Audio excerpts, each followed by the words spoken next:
Traffic से भरी सड़क पर हॉर्न की पॉपर के बीच टैक्सी में बैठा शिखर बेहद परेशान हो उठा था। भैया थोड़ा जल्दी चलाइए ना, हमें काम पर जल्दी पहुंचना है, हमारा आज इंटरव्यू है। अरे भाई अंधे हो क्या, दिख नहीं रहा? पूरी सड़क जाम हो रही है, अब इसमें से कैसे ले जाऊं आपको? भैया ये टैक्सी है, कोई हेलीकॉप्टर नहीं जो उड़ा कर ले जाऊं। अब अगर इस टैक्सी वाले को ज्यादा कुछ बोला तो अभी हमारा बाप बनने पर उतर जाएगा। अब हमको ही कैसे भी यहाँ से निकलना होगा। शिखर गाड़ी से बाहर निकलता है और दूर तक देखता है तो सारी गाड़ियां रुकी हुई थी। शिखर पास वाले आदमी से पूछता है, अरे भैया आखिर ये हो क्या रहा है? कोई मंत्री गुजर रहे हैं क्या जो इतना जाम लग गया? यूपी में तो ऐसा तभी होता है जब या तो सीएम गुजरे या फिर राम जी की झांकी। अरे भाई ना ही ये जाम सीएम की वजह से है ना ही राम जी की वजह से, ये तो कोई मेम है जो खुद नाच रही है और हमको भी नचा रही है। शिखर सारा ट्रैफिक चीर कर आगे जाकर देखता है तो सबसे आगे एक अमीरजादी ने अपनी लंबी काली मर्सिडीज खड़ी कर रखी थी और खुद रील बना रही थी। शिखर लड़की को देखना चाह रहा था मगर वो रुकने का नाम ही नहीं ले रही थी। कभी ये ठुमका, कभी उधर को कमर, कभी तिरछी नजर, कभी जुल्फों को लहरा रही थी। ये देख शिखर तो भयंकर ही इरिटेट हो चुका था। अरे रूहानी, वो ट्रेंडिंग सॉन्ग तो रह ही गया, पतली कमरिया वाला। और रूहानी अपनी लचकती कमर मटका कर रील्स बनाने लगती है। अरे पतली कमरिया मोरी हाय हाय हाय, तिरछी नजरिया मोरी हाय हाय। और वहाँ खड़ी भीड़ सीटी बजाने लगती है। ये देख रूहानी और एक्साइटेड हो जाती है। देखना शानू, हमको देखकर सिर्फ लाइक्स भी दे रहे हैं। अब आखिरी एक ट्रेंडिंग सॉन्ग पर भी, मेरा दिल ये पुकारे आजा, वो वाला, पर उसके लिए तुम्हें दुपट्टा लाना होगा। और रूहानी भीड़ में देखती है तो उसे एक आंटी के गले में दुपट्टा नजर आता है। मिल गया दुपट्टा। एक्सक्यूज मी आंटी बीब्स, क्या तुम मुझे अपना दुपट्टा दोगी? नहीं नहीं वेट, सारी का एक रील बना, मैं ऐसे बोलती हूँ, हे आंटी बीब्स, आई एम टेकिंग योर आबरू, उप्स, आई मीन दुपट्टा। हाय तौबा, कितनी बेशरम लड़की है ये। माँ बाप ने ये सब सिखाया है या सीधे ही बेशरम पैदा हुई हो?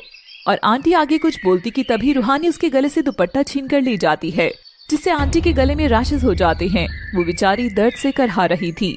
रूहानी अपने छोटे कपड़ों पर दुपट्टा डाल लेती है। ब्ला ब्ला ब्ला ब्ला ब्ला।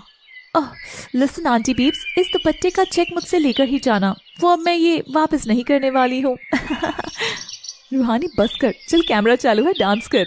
मेरा दिल ये पुकारे आजा, मेरे गम की सहाय आजा, भीगा भीगा है समा, ऐसे में है तू कहाँ, मेरा दिल ये पुकारे आजा।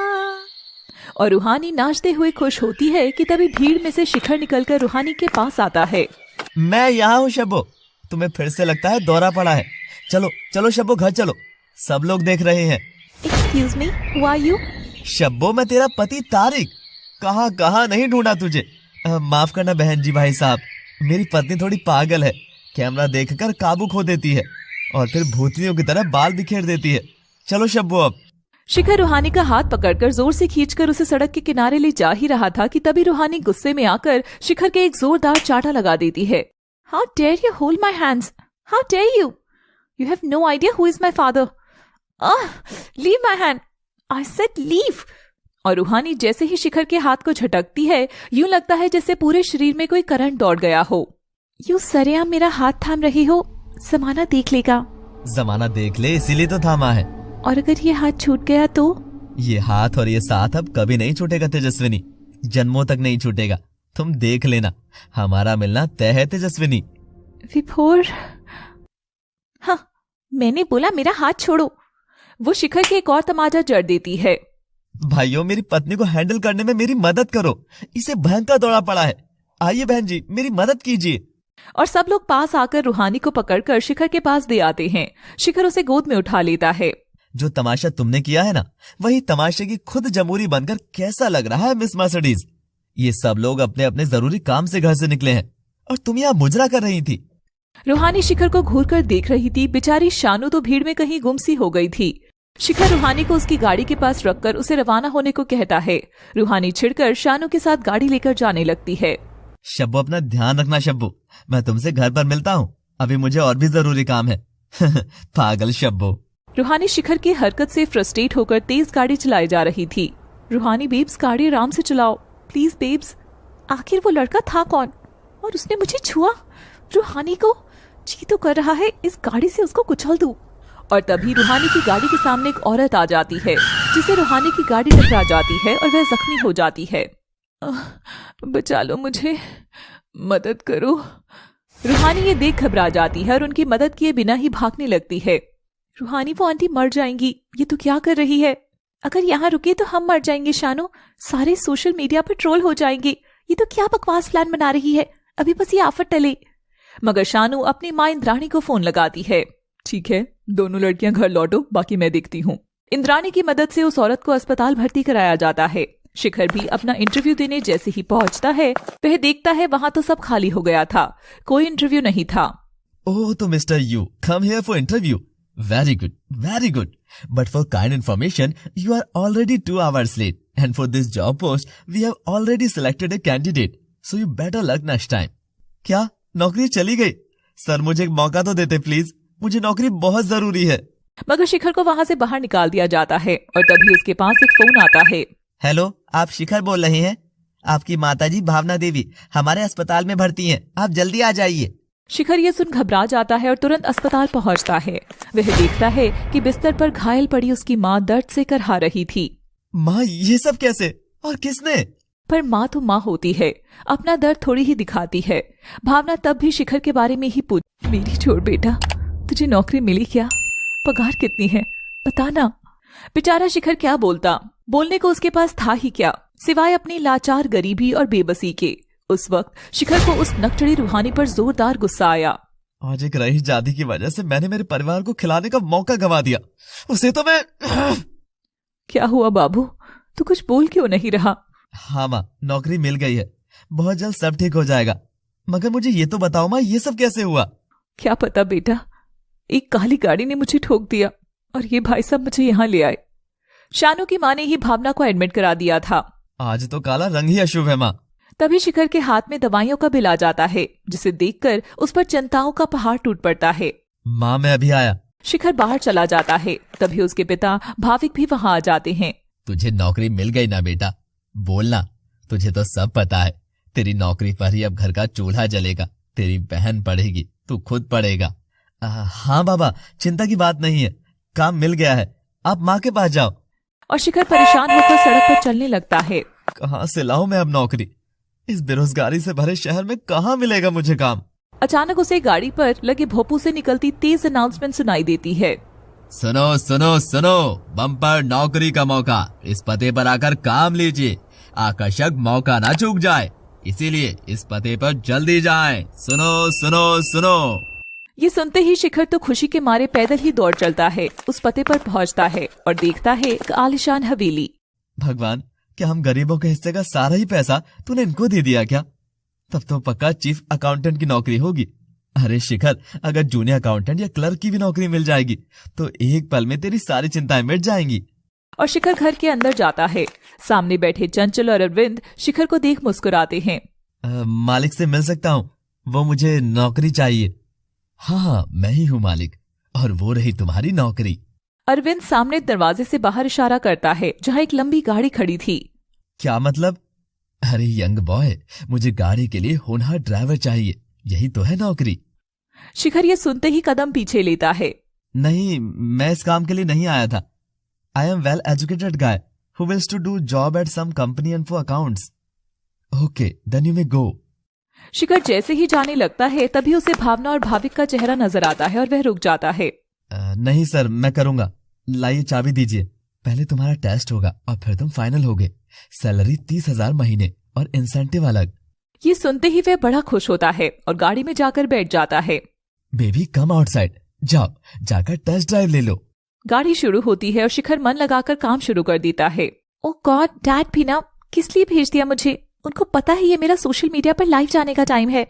सच a boring day. Okay, let's make a reel now. और वह कैमरा ऑन कर लेती है। पतली कमरिया मेरी हाय हाय हाय। अरे यार, अब फिर से गाना नहीं। मैम प्लीज रुकिए। शिखर जैसे ही पलटकर उसे चुप कराता है, तभी वह देखता है कि पीछे वही नकचड़ी रूहानी बैठी हुई थी। रूहानी भी शिखर को देखती है। तुम यहाँ? और शिखर जोर से ब्रेक लगाता है। शिखर और रूहानी की इस तकरार भरी मुलाकात में क्या छिपी है कोई कहानी? तुम यहाँ? ओह नो, तुम फिर से? नहीं। Stop, I said stop the car, damn it. और शिखर झल्लाता सा कार को जोर से ब्रेक लगाता है। ब्रेक लगाते ही रूहानी पिछली सीट से हटकर सीधे शिखर की गोद में गिरती है, जिससे रूहानी का फोन वगैरह गिर जाता है और उसके चेहरे पर बनी मेकअप की परत शिखर के कपड़ों पर लग जाती है। हे राम, तुम तो चेहरे की ब्यूटी में भी फिल्टर लगाती हो, इतना मेकअप। रूहानी ये सुनकर भयंकर चिढ़ती है और शिखर से दूर जैसे ही हटने लगती है, उसके बाद शिखर के कपड़ों में फंस जाते हैं।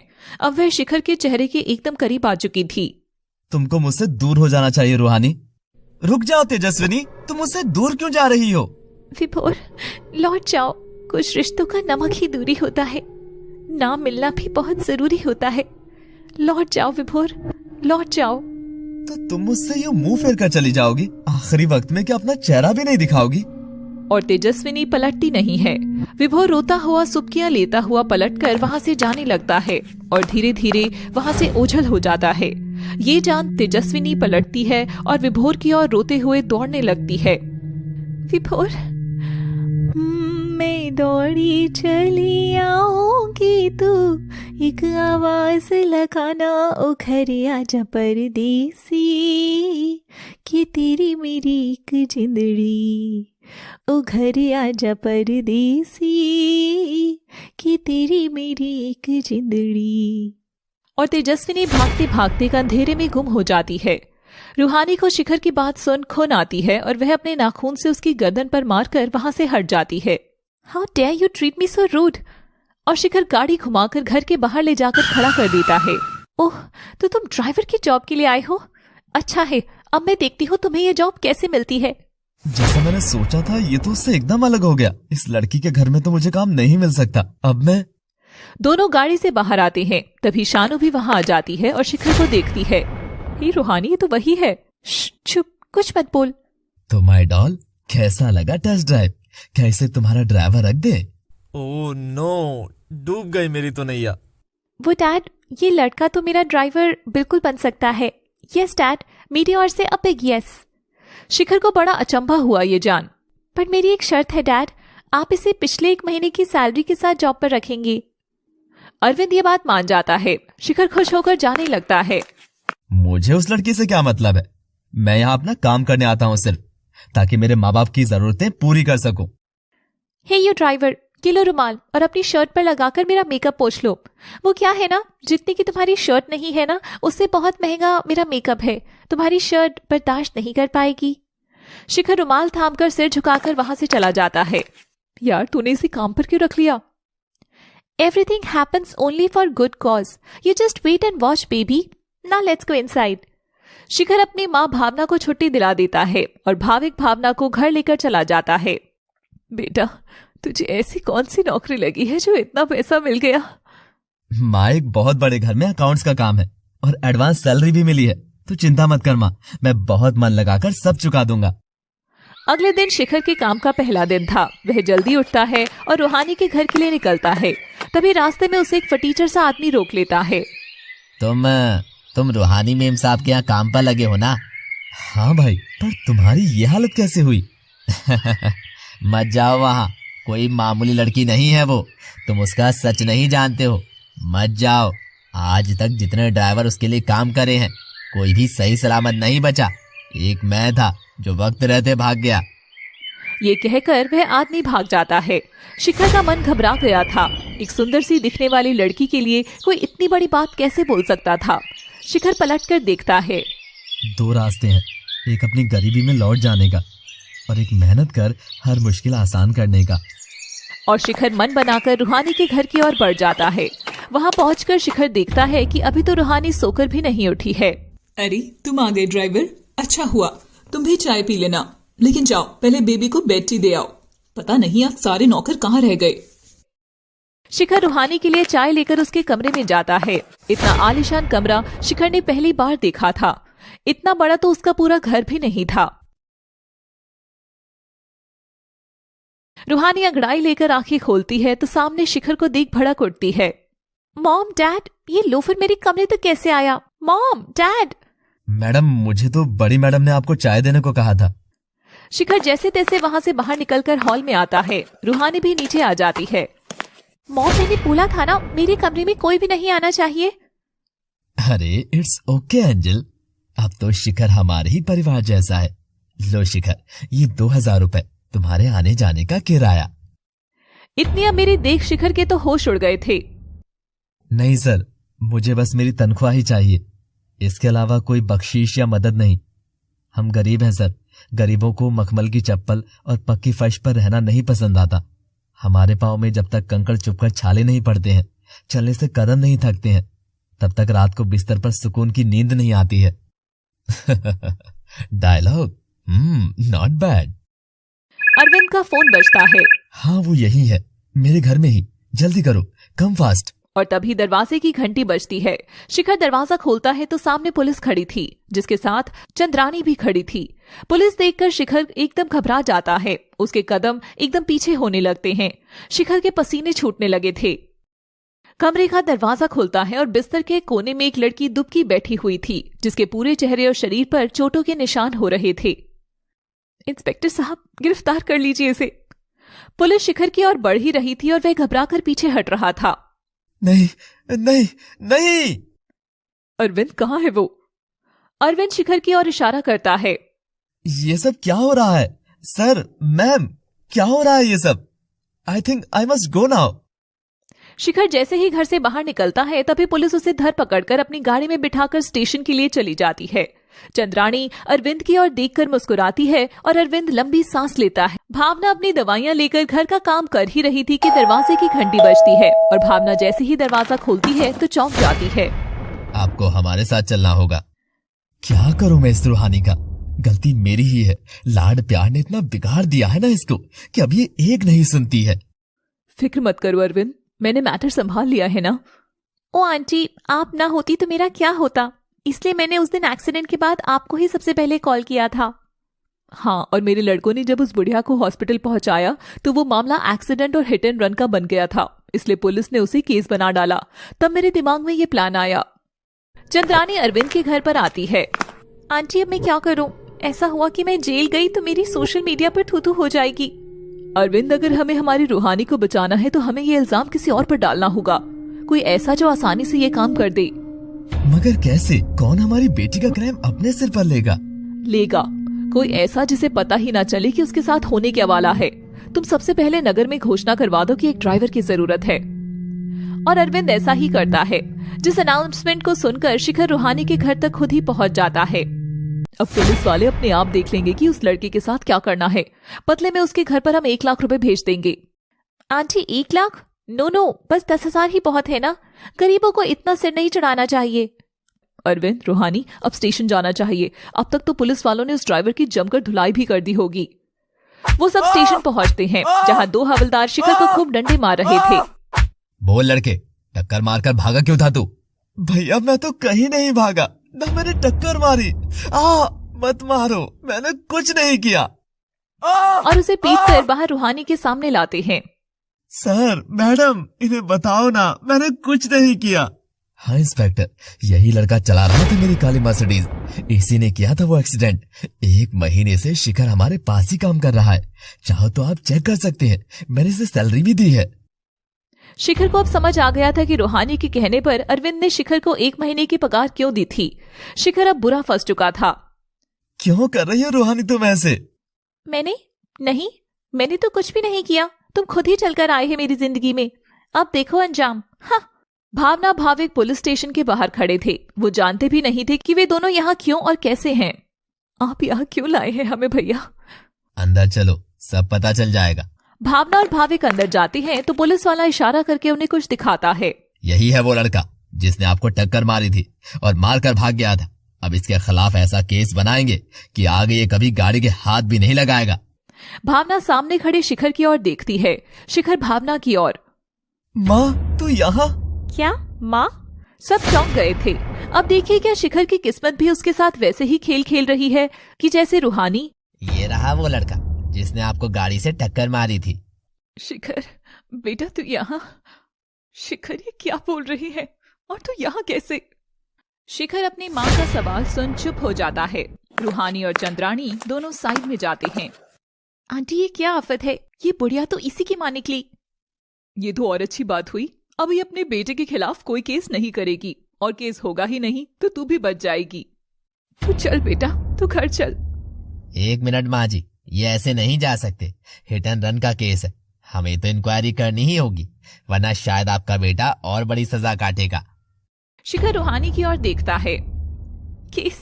हमारे पास तो केस लड़ने तक के पैसे ही नहीं है, और मेरा बेटा भला अपनी माँ पर क्यों हमला करेगा? अरे भैया, चलती सड़क थी, कोई और टक्कर मार गया होगा, आप मेरे बच्चे को छोड़ दो। पर डैड, कोई और टक्कर कैसे मार सकता है? गाड़ी तो हमारा ड्राइवर शिखर ही चला रहा था ना। ड्राइवर? बेटा तो इस जॉब के बारे में कह रहा था। शिखर नजर झुका लेता है, वह बस चुपचाप सबकी बातें ही सुन रहा था। चाहे ये लोग मुझे फंसाने के लिए ही ये सब कर रहे हो, मगर जो पैसा मुझे मिल रहा है उसी की मेरे परिवार को जरूरत है। मेरी खुद की पढ़ाई से कहीं ज्यादा अभी मेरी माँ की दवाई है। मैं इनके खिलाफ नहीं जाऊंगा। माँ, यही सच है, वो गलती तेरे इस कपूत से ही हुई है माँ। हे जी, देखो ना, ये कैसी बात कर रहा है। शिखर, तू बेटा बस घर चल, मुझे कोई केस वेस नहीं करना है, मुझे नहीं जानना किसने टक्कर मारी। तभी पीछे से एक लड़की की आवाज आती है। नहीं, ये सब झूठ है इंस्पेक्टर सर, वो एक्सीडेंट शिखर ने नहीं किया था। रूहानी शानू को वहां देखकर हैरान थी। हाँ, शिखर तो उस जगह था ही नहीं। तो फिर इसने नहीं तो किसने भावना जी को टक्कर मारी थी? शायद कोई सिरफरी लड़की या लड़का होगा जो गाड़ी चलाकर भाग गया, मगर शिखर ने ऐसा नहीं किया, क्योंकि शिखर और मैं तो उस समय कहीं और थे। शिखर शानू की ओर नम आंखों से देखता है। आप चाहो तो मेरी और शिखर की तस्वीर भी देख सकते हैं। शानू फोन में शिखर और खुद के साथ की तस्वीर दिखाती है, और पुलिस शिखर को जाने देती है। केस भी क्लोज हो जाता है। माँ, तुम बाबा को लेकर घर जाओ, मैं अभी कुछ हिसाब पूरा करके आया। और सब रूहानी के बड़े घर में जाकर खड़े होते हैं। चंद्राणी अपनी बेटी शानू की हरकत देख इतनी क्रोधित होती है कि वह आओ देखती है ना ताओ, बस भड़ककर उसके गाल पर एक तमतमाता झापड़ रसीद कर देती है। बदतमीज, ये क्या हरकत की तूने आज? बिना मेरी इजाजत के तूने स्टेशन पर आकर मेरी नाक कटा दी। चौधराइन चंद्राणी की नाक। जानती है ना शानू, तेरी माँ का ही फैसला अंतिम फैसला होता है, फिर भी ऐसी गलती की तूने। और आप लोग, आप सब जो कर रहे थे उसका क्या? एक मासूम को रूहानी द्वारा की गई गलती के लिए फंसाकर क्या करना चाह रहे थे? शानू, तुम मेरी दोस्त है या उसकी? रूहानी दोस्त हो इसलिए सच बोलकर सही और गलत को बैलेंस कर रही हूँ। आप लोग एक गरीब की जरूरत को उसकी मजबूरी समझकर पहले उसे काम दे रहे हो, और फिर उसे इतनी बड़ी सजा काटने के लिए अंधेरे में धकेल रहे हो। ये कैसी इंसानियत है आप में? इन सब जल्लादों के बीच शिखर को केवल शानू की मानवता से भरी इंसानियत लग रही थी। शिखर शानू को ठीक से देखता है। क्या ये सच में वही लड़की है जो उस दिन सड़क पर पतली कमरिया पर रील्स बना रही थी? शानू बेटा, तुम एकदम सही कह रही हो, गलती रूहानी की ही है, और उस गलती को सुधारने के लिए इस बार हम सच में शिखर को अपने यहाँ जॉब देते हैं, रूहानी का पर्सनल ड्राइवर बनाकर। शिखर जो हुआ वो सब भूलकर नौकरी को एक्सेप्ट कर लेता है। वह लौटकर घर आता है। भावना और भाविक दोनों उससे नाराज थे। बेटा, हम क्या इतने मजबूर हैं? क्या जो तू अमीरों के घर नौकरी करेगा? माँ, कोई काम छोटा और बड़ा नहीं होता। क्या बाबा ने मुझे पालने के लिए रिक्शा नहीं चलाया था? अगर वो उस समय सोचते कि रिक्शा चलाना छोटा काम है, तो आज मैं पढ़ लिख पाता क्या? बहुत हुआ अपनी जिम्मेदारी आपके कंधों पर डालना, अब मेरी बारी है, मैं आप दोनों को अच्छी जिंदगी बना कर दूं। भगवान ऐसा बेटा सबको दे, सबको। विभोर तेजस्विनी का पेट सहलाता हुआ उसके कान में आहिस्ता से फुसफुसाता है। तेजस्विनी, एक नई जिंदगी शुरू करने का समय आ गया है, क्या तुम तैयार हो? कहो। मैं तो तुम्हारे साथ हर कदम पर चलने को तैयार हूँ विभोर, मगर रास्ता बहुत कांटों से, कहीं चलते हुए हमारे पांव छिल न जाए। अगर पांव छिले तो हम दोनों एक दूसरे की मलहम बनेंगे ना तेजस्विनी। तभी एक बहुत नन्ही बच्ची अपने हाथों से दोनों के कपड़े खींचती है। माँ, दादा, मुझे भी गोद में आना है। विभोर हंसता हुआ उसे गोद में ले लेता है। दादा, आप जब देखो सिर्फ माँ को प्यार करती हो, आप क्या भूल गए हो मैं छोटी बेबी हूँ? मैं दादा, देखो ना माँ तो इतनी बड़ी है, उनको गोदी की जरूरत नहीं है। कितने बुद्धू हो आप। विभोर और तेजस्वी गुड़िया की बात सुनकर बहुत हंसते हैं। बहुत बदमाश होती जा रही हो तुम, चलो अब घर जल्दी, वरना मेरी माँ हम दोनों को ही डांटेगी। तेजस्विनी विभोर से गले लगती है। विभोर गुड़िया की गालों को चूमकर उसके सिर को सहलाता है। तेजस्विनी गुड़िया को साथ ले जाते हुए पलटती है तो विभोर उसका हाथ थाम लेता है। क्या हुआ विभोर, जाने दो ना। पता नहीं तेजस्विनी, मन कुछ बेचैन सा हो रहा है, मत जाओ। अरे बाबा, जाना तो पड़ेगा ही ना, सांझ ढल रही है, माँ भड़क उठेगी। कल आती हूँ मिलने यहीं, ठीक है? पक्का आओगी ना? हम दोनों मिलेंगे ना तेजस्विनी? हाँ बाबा, जैसे हमेशा मिलते हैं वैसे ही मिलेंगे ना। इतना क्यों परेशान हो रहे हो तुम? लग रहा है जैसे मुझे तुम्हें सीने से ही लगाए रखना चाहिए। धत, बेचैनी का नाम लेकर मस्तीखोर बन रहे हो। अच्छा तुम भी जाओ घर जल्दी। और तेजस्विनी घर की ओर चलने लगती है। माँ, डैडा हमारे साथ क्यों नहीं रहते हैं? वो घर पर जो तुम्हारी नानी है ना, बस वही कमबख्त मानती नहीं है बेटा। अच्छा घर आ गया, अब एकदम चुप रहना। श्श। और तेजस्विनी अपना घर आते ही गुड़िया को बाहर बनी घास के फूस के ढेर के अंदर बिठाकर उसका माथा चूमती है। यहाँ डर तो नहीं लगेगा ना? नहीं माँ, शुरू में तो डर लगता था, अब तो मैं स्ट्रांग हो गई हूँ और मुझे आदत भी हो गई है। तुम जाओ नानी के पास। तेजस्विनी सामने बने एक छोटे मकान में घुसती है। अंदर बहुत अंधेरा था। आ गई तू? ये तेरा आने का समय है? संध्या ढल रही है। जानती है तेरी इन्हीं हरकतों की वजह से पूरे गांव में मैं बदनाम होकर रह गई हूँ। ऐसे तू समझेगी नहीं। और अंधेरे में जल रही चूल्हे की आग में एक जलती हुई लकड़ी तेजस्विनी की ओर। आह माँ, नहीं। घास के ढेर में छिपकर बैठी गुड़िया अपनी माँ की राह पर रो रही थी। भगवान जी, मेरी माँ को इतनी तकलीफ मत दो ना। माँ, भगवान इतनी संवेदना से भरी बेटी सबको दे। और अब तेजस्विनी की चीख बंद होकर सुबकियों में बदल चुकी थी। बिस्तर पर मुंह फुलाकर रोती हुई रूहानी को अपनी दोस्त शानू पर बहुत अधिक गुस्सा आ रहा था। शानू, तुझे तो मैं ब्लॉक कर दूंगी हर जगह से। यू चीटर, कैसी दोस्त है तू? मेरी बात तो सुन बेब्स, मैंने जो किया तेरे लिए अच्छे के लिए ही किया है। अब देखना, सांप भी मर गया और लाठी भी नहीं टूटी। बिना किसी पर इल्जाम डाले केस ही खत्म हो गया। शानू तू बाहर जा, इससे मुझे बात करने दे। शानू बाहर चली जाती है और चौधराइन रूहानी को समझाती है। तुम्हें नफरत है ना उस लड़के से? हाँ आंटी, बहुत नफरत। तो अब वो तुम्हारा नौकर है और वो यहीं रहेगा तुम्हारे पास। जाओ अपना बदला ले लो। मैं समझी आंटी, अब बात बदले की आ गई है। थैंक यू आंटी, आप हमेशा मुझे समझाती हैं। पता नहीं शानू किस पर गई है जो आप जैसी नहीं है। हाँ, इडियट। अगले दिन शिखर काम पर आता है और रूहानी का बदला होता शुरू आज से ही। अब देखिए क्या करती है रूहानी। मैम बताइए कहाँ जाना है आपको? तुम गाड़ी शुरू करो, मैं बताती हूँ कहाँ जाऊंगी। और रूहानी गाड़ी में अगली सीट पर बैठ जाती है। शिखर ड्राइविंग शुरू करता है, तभी रूहानी अचानक से उसके करीब आ जाती है। मैम ये आप क्या कर रही हैं? क्यों, क्या हुआ? क्या तुम्हें मैं सुंदर नहीं लगती? शिखर बेचारा रूहानी की हरकत से सहम जाता है और गाड़ी सड़क के बीच में ही रोक देता है, जिससे सामने खड़ी ट्रैफिक पुलिस गाड़ी के पास आती है। क्यों भाई, ये सड़क तेरे बाप की है क्या जो बीच में रोक दी? और ये आशिकी चलाने की जगह है क्या? बाहर ने आ तू, बताओ तन्ने। शिखर रूहानी की ओर देख जो मुस्कुरा रही थी, यानी वो उसने सब जानबूझकर ही किया था। सॉरी सर, मेरा इंटेंशन रूल तोड़ने का नहीं था। अब तू मन्ना इंटेंशन मत सिखा, चुपचाप 2000 का नोट निकाल, तेरा चालान काटू अब है। सॉरी सर, प्लीज माफ कर दीजिए। पर पुलिस उसका चालान काट देता है। चल ले जाए इब मैडम ने, और अगली बार आशिकी करनी हो ना तो अपने घर में करियो। हाँ सुना ना बेबी तुमने, तुम भी ना हद करती हो। अब चलो यहाँ से। थैंक यू पुलिस ब्रो, अब ये समझ गया है, फिर से पंगे नहीं लेगा। शिखर मायूस था, मगर उसे अपनी जॉब तो करनी ही थी, इसलिए वह कड़वा घूंट पीकर रह जाता है। शिखर रूहानी को घर छोड़ देता है। जैसे ही वह जाने लगती है। मैम वो मेरे 2000 रुपए जो चालान कटा उसके।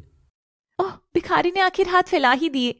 मैं किस बात का पैसा दूं तुम्हें? गाड़ी तुम चला रहे थे, तुम्हें ध्यान रखना चाहिए था। मेरा कोई लेना देना नहीं है। हाँ। पर मैम वो पैसे माँ की दवाई के लिए थे, प्लीज ऐसा मत करो। मगर नकचड़ी रूहानी अंदर चली जाती है। शिखर की आंखें नम थी। अब मैं माँ की दवाइयाँ कैसे लूंगा? तभी उसके सामने कुछ नोट आते हैं जो शानू ने थामे थे। शानू उसे देखकर मुस्कुराती है। ये लो, अपनी माँ की दवाइयां ले लेना। शिखर शानू की ओर देखकर मुस्कुराता है। उधर रूहानी अपनी जीत पर खुश थी, मगर जीत कब उसकी हार में बदलने वाली थी ये कोई नहीं जानता था। मगर आप लोग जान जाएंगे। शिखर शानू से पैसे तो ले लेता है, मगर शानू उसे इन जल्लादों में सबसे अलग सी लगती है। क्या है आपका नाम मैम? सारिका। मगर प्यार से सब मुझे शानू बुलाते हैं, तो तुम भी बस शानू ही बुलाओ, मैम नहीं। मैं ये पैसा आपको जल्दी लौटा दूंगा। वो एक्सीडेंट रूहानी की वजह से हुआ था और तब मैं भी उसी कार में थी, तो समझो ये पैसे उसी के लिए छोटा सा माफीनामा है। शालू चली जाती है। रूहानी शानू की बातें सुन लेती है। हे भगवान, ऐसी दोस्त तो किसी को भी ना दे, मेरी ही दुश्मन से हाथ मिला रही है, इडियट। और अब शिखर की नौकरी का असल समय शुरू हो जाता है। रूहानी शिखर के साथ रोज गाड़ी में बैठ जाती और उसे टॉर्चर करना शुरू कर देती है। जाओ मेरे लिए कोल्ड कॉफी लेकर आओ। शिखर कैफे से कॉफी लाता है। उफ, वो कितनी ठंडी कॉफी है ये, फेंक दो इसे और जाओ हॉट कॉफी लेकर आओ और सैंडविच भी। शिखर बेचारा अब हॉट कॉफी लेने चला जाता है। सुबह से मैंने भी कुछ नहीं खाया, मैं भी एक सैंडविच ले लेता हूँ। क्या 250 रुपए की सैंडविच? नहीं, इतने में तो माँ की दवाई आ जाएगी। आउच, ये कितनी गर्म है और ये सैंडविच कितना पुराना लग रहा है। रूहानी गर्म कॉफी शिखर पर फेंक देती है और सैंडविच सड़क पर फेंक देती है। गर्म कॉफी से शिखर जल तो गया था, मगर ज्यादा चोट उसकी भूख को लगी थी, जो रूहानी ने सड़क पर खाना फेंक कर किया था। शिखर सैंडविच सड़क से उठाकर साफ करता है और किनारे रख देता है। मैडम, खाने का यूं अपमान नहीं करते हैं, किसी गरीब की भूख मिटाने की वजह बनकर देखिएगा, रात को नींद बड़ी अच्छी आती है। हाँ, ब्लडी फिलोसोफर।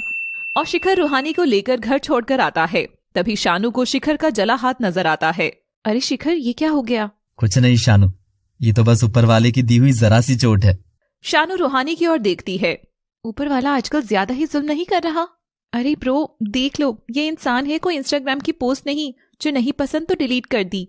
आओ शिखर, मैं मलहम लगा देती हूँ। और शानू शिखर को सहलाकर मलहम लगाती है। रूहानी इस बात से दिन ब दिन चिढ़ रही थी और एक दिन रूहानी शिखर को अपने पास बुलाती है अपने कमरे में। शिखर नजर झुकाकर खड़ा था। शिखर, मुझे तुम्हारा काम देखकर बड़ी खुशी हुई है। चाहे हमारी पहली मुलाकात कैसी भी हुई हो, मगर तुम्हारी ईमानदारी के आगे तो हजारों लाइक्स भी कम है। आज से तुम्हारा प्रमोशन। प्रमोशन? तो मैम, ड्राइवर की पोस्ट पर भी यहाँ प्रमोशन होता है क्या, या फिर बड़ी गाड़ी चलाने को मिलेगी? डम हो तुम। प्रमोशन यानी कि तुम आज से मेरे पर्सनल सेक्रेटरी हो, जो हमेशा मेरे काम करोगे, और हाँ, सैलरी भी ज्यादा मिलेगी। क्या पूरा दिन आपके साथ? क्या तो नहीं करना? बोलो बोलो, मना करो चलो। मगर याद रखना, अगर तुमने इस काम के लिए मना किया तो तुम्हारी ये पहली वाली नौकरी भी चली जाएगी। चलो 2 मिनट सोच लो, तब तक मैं रील्स बना लेती हूँ। अजीब लड़की है, ये मुझे नौकरी दे रही है या कनपटी पर बंदूक रख रही है? सोशल मीडिया ने इसका दिमाग खराब कर दिया लगता है। पर मेरे पास भी क्या ऑप्शन है, कम से कम ड्राइवर के काम से तो बड़ी जॉब है। और शिखर रूहानी के ऑफर के लिए हाँ बोल देता है। ये वेरी गुड डिसीजन। अब चलो, मेरा फोन पकड़कर खड़े हो और मेरी रील्स शूट करो। मैम, ये क्या? ओहो, अब तो मुझे मैम बोलना बंद करो। Call me something hottie शॉटी like babes या बेबी, या फिर जस्ट रूहानी। शिखर बेटा, ये दुनिया इतनी मॉडर्न कब हुई तुझे तो पता भी नहीं चला। अब बनाओ मैडम की रील्स, इसी का पैसा मिलेगा। शिखर फोन लेकर खड़ा हो जाता है और रूहानी रील्स शूट करने लगती है। ओहो शिखर, फोन ठीक से पकड़ो ना। तुमने क्या कभी कैमरा नहीं चलाया? नहीं। क्या शिखर, तो तुम मेरे यहाँ काम क्यों कर रहे हो? मतलब मैं समझा नहीं रूहानी। तो तुम मेरे घर तक इसलिए आए हो ना क्योंकि मैं सोशल मीडिया पर बहुत फेमस हूँ और तुम मेरी पॉपुलैरिटी के चलते यहाँ काम लेने आए हो।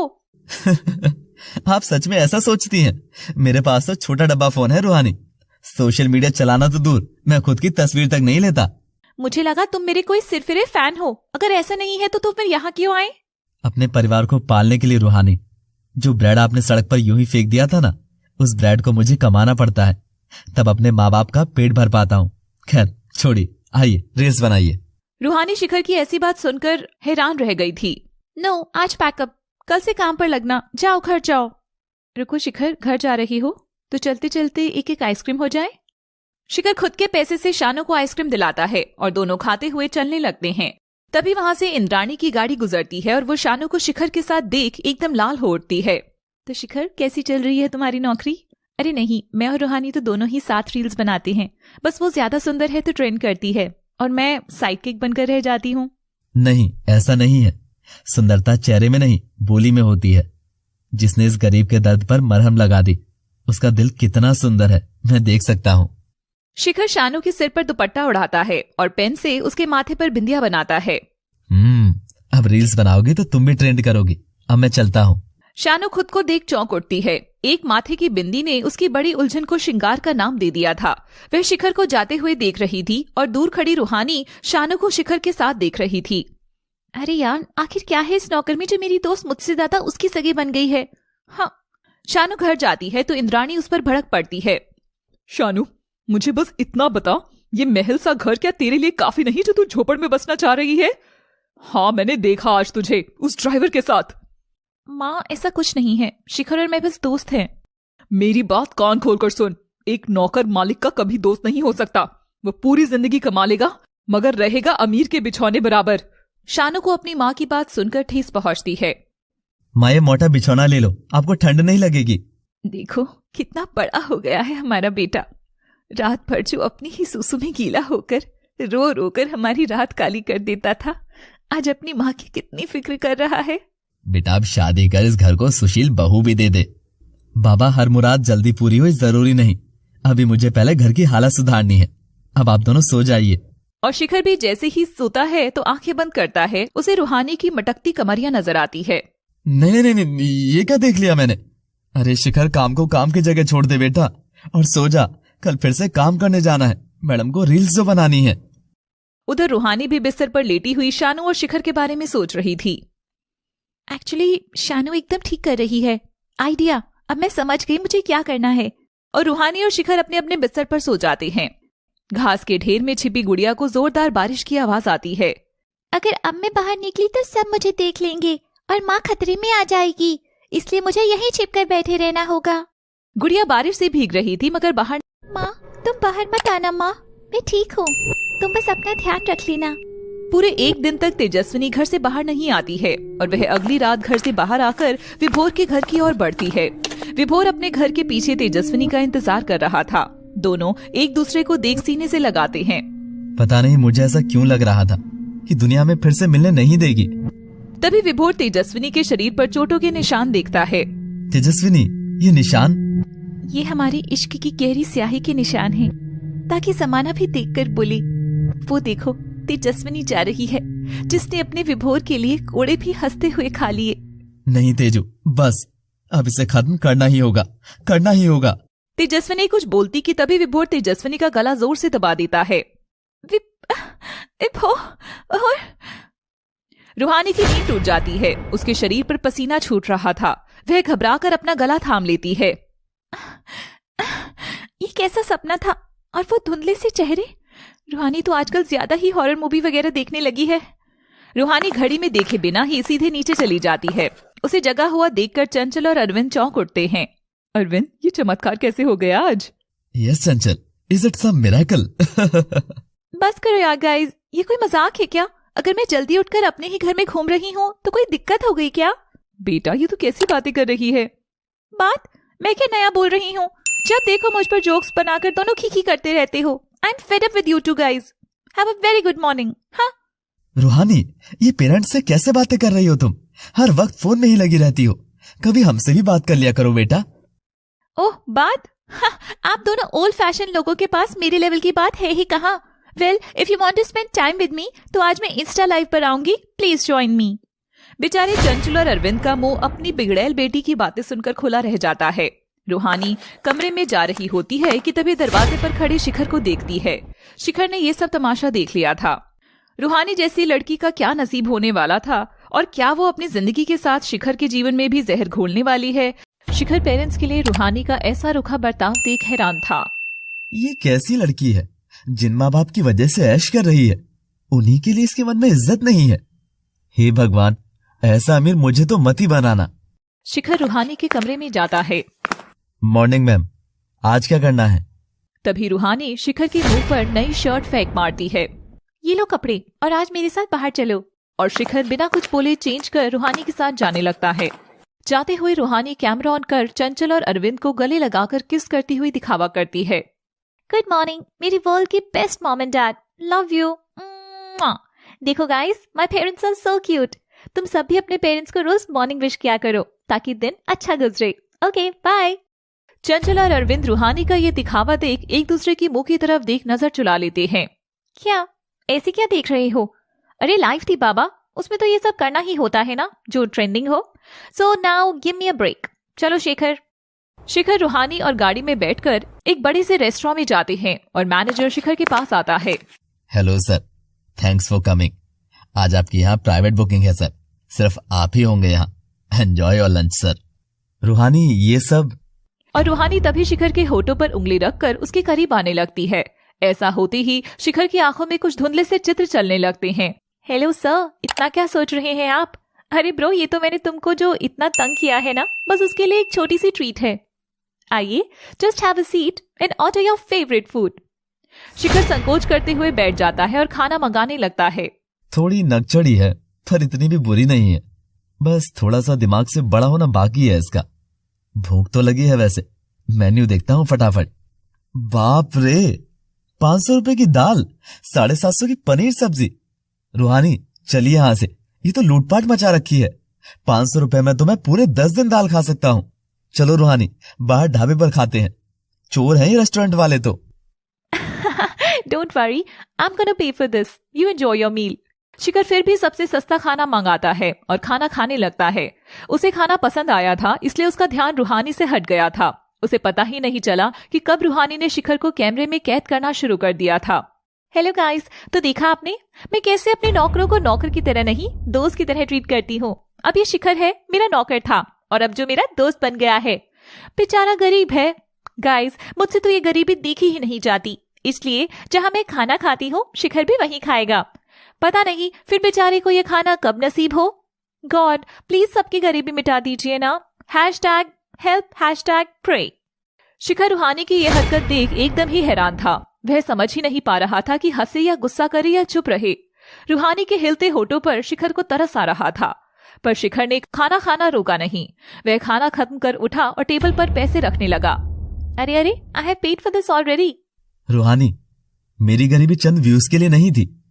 मेरी गरीबी के पीछे मेरे माँ बाप की जिंदगी और मेहनत के पसीने बही हैं, तब जाकर ये शिखर इतना बड़ा हुआ है। और हाँ, आपका अमीरों वाला खाना मैं भी अफोर्ड कर सकता हूं, पर मुझे बुरा नहीं लगा, क्योंकि आप हैं ही ऐसी जिनकी दुनिया और भावना इस छोटे से डिब्बे में कैद है। रूहानी शिखर की बातें चुपचाप सुनती है और शिखर चला जाता है। ये क्या रूहानी, वो जब तुझे इतना भला बुरा सुना रहा था तो तूने उससे कुछ बोला क्यों नहीं? कमाल है, एक नौकर की ये मजाल। रूहानी बाहर जाकर शिखर को रोकती है। रुक जाओ, अगर तुम्हें मेरे अलावा कोई और ये ट्रीट देता तब भी तुम ऐसा ही करते क्या? इतना भी क्या अकड़ है तुम में? गरीबी की अकड़ है मैडम, खुददारी की अकड़ है। काश आप दोनों भी महसूस कर पाती तो समझ सकती थी। हाँ, बड़ी बड़ी बातें, वड़ा पाव खाते। अब चलो यहाँ से, मेरा मूड चीयर अप करो। जो हुक्म आपका मैडम। क्या करूं, गाऊं, नाचूं, या मैं गरीब हूं पर रील्स बना कर दूं आपको? ठीक है, अब ताने मत मारो, हाथ मत भूलो अपनी, और यहाँ से चलो। अब मुझे मूवी देखने जाना है, बड़ी ही रोमांटिक लव स्टोरी की मूवी लगी है एंड आई जस्ट लव स्टोरियां। वो क्या गाना है? काजल की सियाही से लिखी ना तूने जाने कितनों की लव स्टोरियां, केसरिया तेरा इश्क है पिया, रंग जाऊं जो मैं हाथ लगाऊं,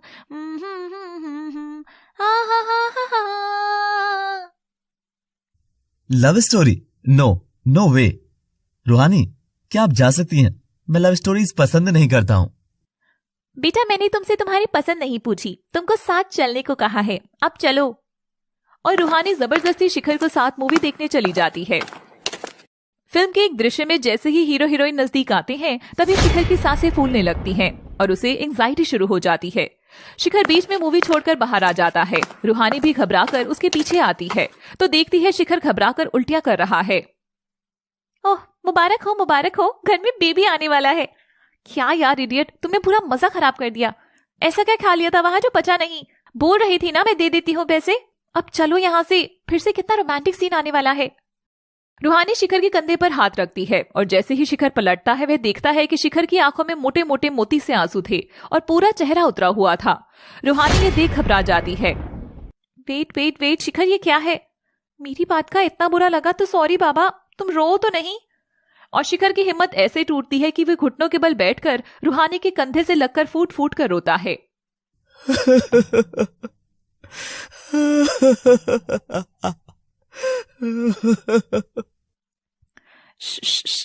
बस, क्या हुआ शिखर, अब बोलोगे भी? ऐसी प्यार वाली मूवी में भी तुम रो पड़े? नफरत है मुझे प्यार से और इस शब्द से। मुझे पागल बना डाला है इसने। प्यार सुनते ही मेरी नजर के सामने ऐसे भयानक चित्र चल पड़ते हैं कि मैं उनमें खुद को भी नहीं पहचान पाता। चित्र? कैसे चित्र? वो चित्र तो मुझे भी। रूहानी प्लीज, आज नहीं, क्या मुझे आज की छुट्टी मिल सकती है? मैं कल पक्का आपकी ये सोशल मीडिया वाली स्टोरी सुनूंगा, पर आज मुझे माँ के पास जाना है। कुछ देर उनकी गोद में सोऊंगा तो नींद आ जाएगी। हाँ श्योर शिखर, पर मैं ड्राइव करती हूँ, तुम बैठो आराम से। नहीं, I know how to do my work. चलिए। शिखर रूहानी को घर छोड़कर अपने घर निकल जाता है और जाकर भावना की गोदी में सिर लगाकर सो जाता है। मेरा राजा बेटा काम करके थक जाता है ना, सो जा। एक दिन मैं बोलूंगी तेरे मालिकों को कि ब्रो मेरे बच्चों से ज्यादा जरा प्यार से पेश आए और इतना काम ना दे। माँ प्लीज, तुम तो इस तरह मत बोलो, ब्रो एंड ऑल। वो बेटा, मुझे लगा कि आजकल इसी तरह बोलने से पेरेंट्स बच्चे लोगों से कनेक्ट कर पाते हैं, तो मैं तो बस। शिखर उठकर अपनी माँ का माथा चूमता है और फिर से गोदी में लेट जाता है। माँ, मैं तो तुम दोनों में से ही निकला हूं, तो तुमको कब मुझसे कनेक्ट करने के लिए कुछ करने की जरूरत पड़ गई भला? तुम्हारा बेटा कहना ही सबसे बड़ा कनेक्शन है। अब मुझे सुला दो माँ। शिखर आज की पीढ़ी जैसा नहीं था। वहीं रूहानी की पीढ़ी तो सीढ़ी पकड़ ना जाने कौन से आसमान तक जा चुकी थी। रूहानी कमरे में बेचैन होकर बिस्तर पर करवट बदल रही थी, तब उसे शिखर की बात याद आती है। माँ की गोद में सोऊंगा तो नींद आ जाएगी। और रूहानी दबे पांव से उठकर उसके मॉम एंड डैड के कमरे में जाती है। रूहानी को वहां देख उसके पेरेंट्स तो चौंक ही जाते हैं। रूहानी, तू यहाँ आना बेटा, बैठ जा। मगर रूहानी अपने द्वारा ही बनाई हुई दायरों और संकोच की बेड़ियों से खुद को बंधा महसूस करती है और कमरे के अंदर जाती ही नहीं है। नहीं, वो मुझे कुछ आवाज आई थी तो मैं बस देखने गई। आप लोगों के पास बैठकर मुझे मेरा दिमाग थोड़ी ही खराब करना है। सो जाओ गाइस, गुड नाइट। रूहानी वहां से चली जाती है। बचपन से जो मांगा वही दिया ना आपने इसको, तो ये उसी का नतीजा है कि आज हमारी बेटी को हमसे ज्यादा ये मोबाइल जैसे खिलौने इंटरेस्टिंग लगते हैं। चंचल, कभी कभी सब कुछ होते हुए भी भगवान एक कमी छोड़ ही देता है। तो हमें औलाद का सुख नहीं दिया, सब होते हुए भी कंगाल सा लगने लगा है। ऐसे में किसका दोष कहें किसका नहीं, क्या ही फायदा। सो जाओ डार्लिंग, यही जीवन है और यही है इसका रंग रूप। और वह कमरे में लौटती है और आईने के सामने खड़ी होती है। उस दिन पहली बार उसने अपनी आंखों में आंसू देखे थे। ये आंसू, ये किस लिए आ रहे हैं मुझे? मुझे किसी से भी इतना क्या फर्क पड़ रहा है? आखिर मैं इतनी बेचैन क्यों हूं? कंट्रोल रूहानी, कल ही 4 रील्स पर ठुमका लगा और भूल जा। रूहानी तुरंत शानू को फोन करती है।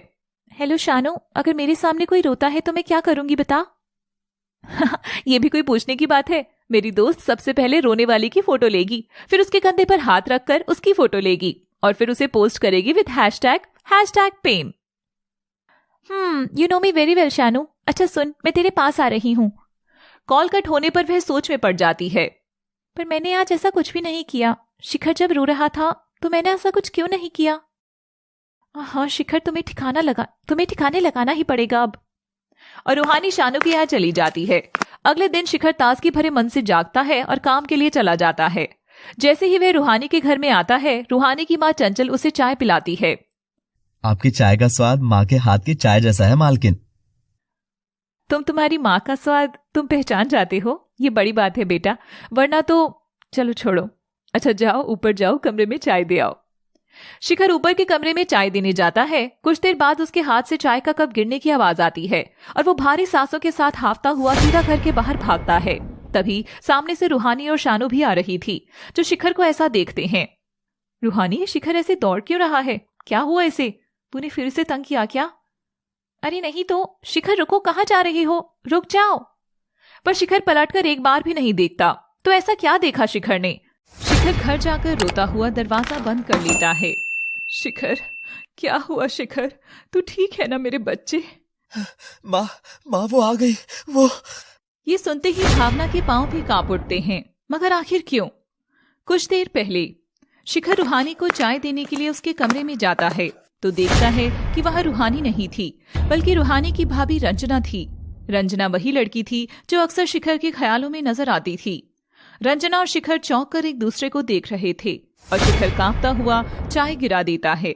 उसकी सांसें फूल जाती हैं। रंजना, तुम यहाँ? रंजना शिखर को देखकर नजरें झुका लेती है। वह कुछ और बोलती कि तभी शिखर वहां से भाग जाता है। रास्ते में शानू और रूहानी शिखर को भागता हुआ देखते हैं। घर जाकर शिखर खुद को कमरे में बंद कर लेता है। भावना शिखर की ऐसी हालत देखकर घबरा जाती हैं। अगला दिन आता है मगर शिखर काम पर नहीं जाता। ये देख रूहानी को उसकी थोड़ी फिक्र होती है। शिखर तो कभी भी छुट्टी नहीं करता, तो आखिर ऐसा क्या हुआ है जो शिखर आज काम पर नहीं आया? ऐसे ही एक दिन और बीत गया था मगर शिखर आज भी काम पर नहीं लौटा था। भाभी, उस दिन जब मेरा पर्सनल असिस्टेंट घर से निकला था तो आप यहीं थी ना? तो क्या आपने कुछ देखा जो कुछ अजीब सा? वो नहीं, कुछ नहीं देखा मैंने तो। मैं तो उससे मिली तक नहीं। रंजना झूठ बोल देती है। दिन बीतते गए। उधर ना ही शिखर अपने कमरे से निकला था, ना ही काम पर लौटा था। रूहानी शिखर को बहुत मिस करने लगी थी। एक दिन रूहानी बेचैन होकर सुबह जल्दी जाग जाती है और नीचे जाती है। शिखर ने कहा था कि जब दूसरों की भूख बांटते हैं तो नींद अच्छी आती है, तो क्यों ना आज मैं सबको कुछ बनाकर खिलाऊं? रूहानी किचन में काम करके सबके लिए नाश्ता बनाती है। चंचल यह देख खुशी से रो पड़ती है। वह अरविंद को बुलाकर दिखाती है। ये चमत्कार कैसे हुआ चंचल? हो ना हो अरविंद, उस लड़के शिखर की बातों का असर हमारी बेटी पर पड़ा तो है। उसकी गरीबी और जमीनी ख्यालातों ने हमारी बेटी को नकली दुनिया से बाहर निकाला है। अरविंद चंचल को गले लगा लेता है। आज जमाने बाद उस घर में खुशियां आई थी।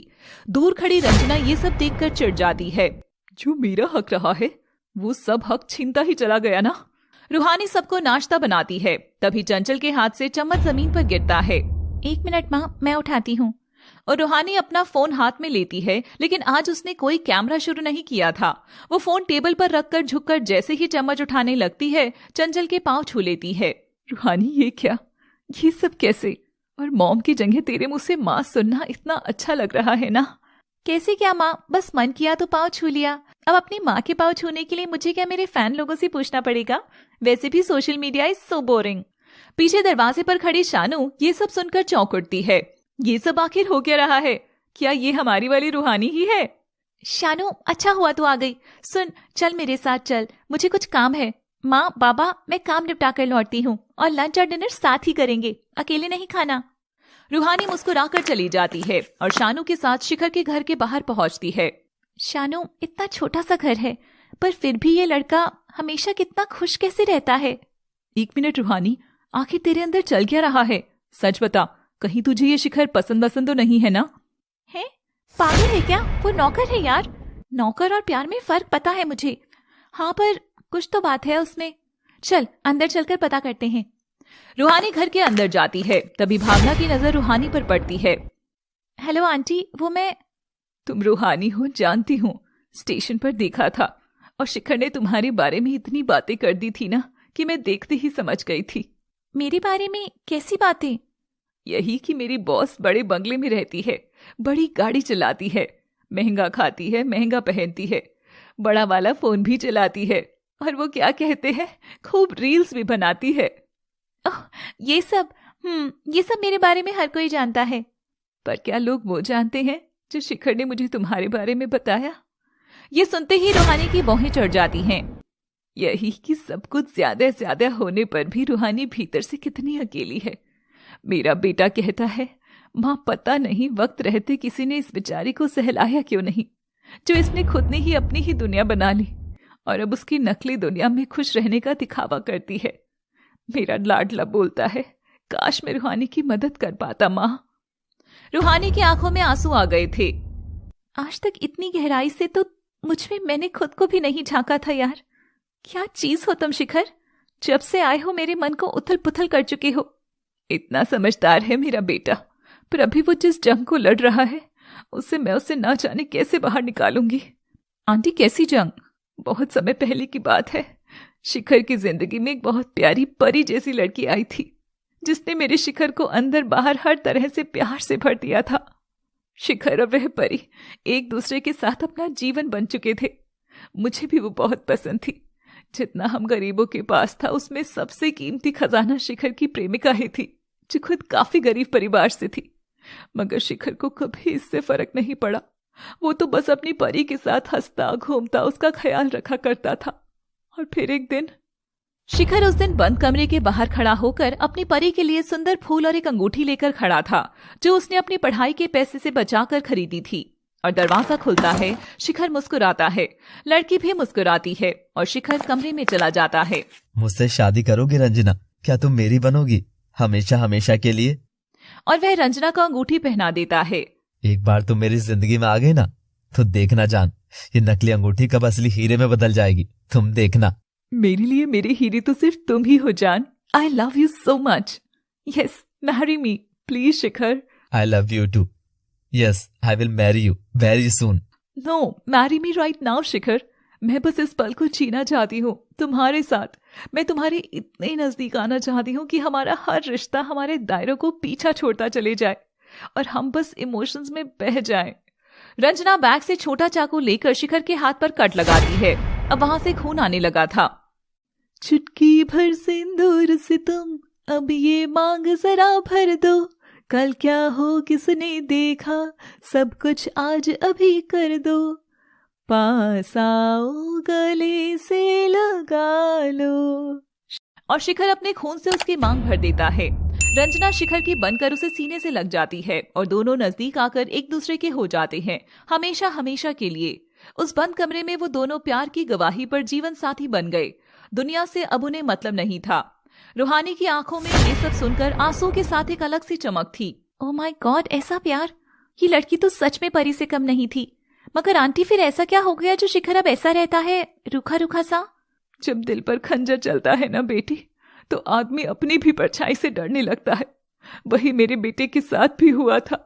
वह रंगीन रात काली सुबह में बदलने वाली थी, ये कोई नहीं जानता था। शिखर और रंजना एक दूसरे के आगोश में लिपट कर सो गए थे और सुबह हो जाती है।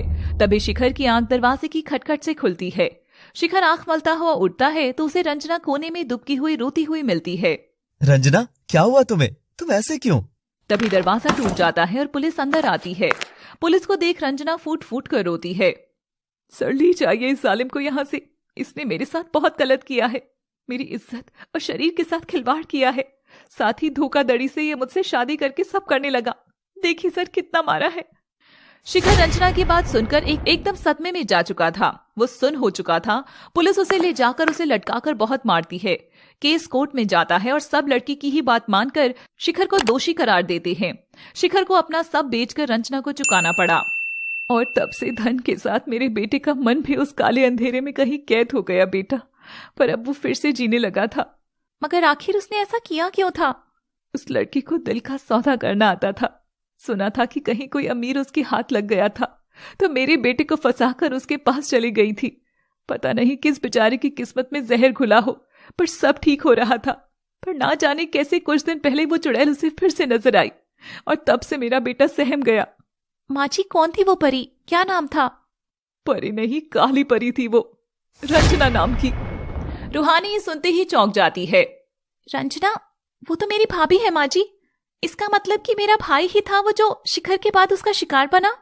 भावना रूहानी को उदास नजर से देख उसका सिर सहलाती है। भगवान रक्षा करे बुरी बलाओं से। जा शिखर से मिल ले, वो रहा उसका कमरा। रूहानी शिखर के कमरे में जाकर दरवाजा खोलती है तो देखती है शिखर बच्चे की तरह कोने में दुबका है और बहुत घबराया हुआ है। शिखर, तुम ठीक हो? रूहानी के हाथ लगते ही शिखर रूहानी से लिपटकर फूट फूट कर रो पड़ता है। वो लौट आई है रूहानी, वो आ गई है। तुम्हारे ही घर में थी वो। मुझे फिर से जेल नहीं जाना, वहां बहुत मारते हैं। बस बस बस, मैं हूं ना। जब तक मैं हूं कोई तुम्हें छुएगा भी नहीं। हाँ, मुझे शिखर से हो गया है प्यार शानू, हो गया है। ये अलग था मगर इसने मुझे पहचाना। अब मेरी बारी है इसके अंधेरे को टटोलने की। रूहानी शिखर का माथा चूमती है और उसे सीने से लगा लेती है। तभी अचानक रूहानी को कुछ झलकियां नजर आती है। ओह विभोर, मेरा गला क्यों दबा रही हो? विभोर तेजस्विनी का गला छोड़ उसे सीने से लगा लेता है। देख रहा था कि मरने के बाद क्या हम दोनों एक हो सकेंगे, जो जीते जी नहीं हो पा रहे। विभोर तेजस्विनी का माथा चूम उसे सीने से लगा लेता है। देखिए, जन्म जन्म का साथ में आखिर में दो बिछड़े लोग इस जन्म में अपनी कहानी कैसे पूरी करते हैं। रूहानी को शिखर के सीने से लगते ही एक जोरदार झटका लगता है और इस बार वो जिन यादों में पलट कर जाती है वहां चेहरे धुंधले नहीं बल्कि एकदम साफ नजर आ रहे थे। रूहानी बीते समय की यादों में देखती है कि कैसे विभोर और तेजस्विनी के चेहरे और कोई नहीं बल्कि शिखर और रूहानी के ही चेहरे थे।